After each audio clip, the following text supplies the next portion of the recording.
আমি ওকে থামিয়ে দিয়ে বললাম, বেশ বেশ, গান গাইতে হবে না, আমি আপনার ছবি এঁকে দেব যবে আপনি বলবেন। মনিকা আমার দিকে তাকিয়ে হাসলো।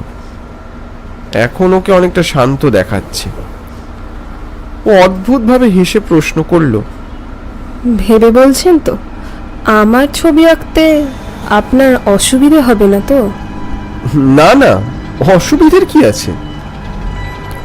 বেশ, তবে চলুন আমার সঙ্গে আমার বাড়িতে। মানে এখন, এই সময়? হ্যাঁ, এক্ষুনি। কিন্তু আমি যে শিমুলগঞ্জ যাব। আপনি শিমুলগঞ্জ যাবেন না, আপনি আমার সাথে যাবেন। কোন এক মোহ যেন আমাকে না বলতে বাধা দিল। লক্ষ্য করলাম বাসটা থেমে গেছে। বাসের সিটে একটা লোকের চিহ্নও নেই। মনিকা বলল, নেমে আসুন আমার সাথে।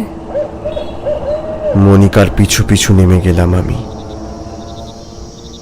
চারিদিকে তাকিয়ে দেখলাম বন জঙ্গলে ঘেরা একটা জায়গা, জনবসতি একেবারেই নেই। সামনে ঘন জঙ্গল, সেই জঙ্গলের ভিতরে একটা সরু পায়ে হাঁটা পথ এগিয়ে গেছে দূর প্রান্তে। যেতে যেতে মনিকা আমায় ডাকলো,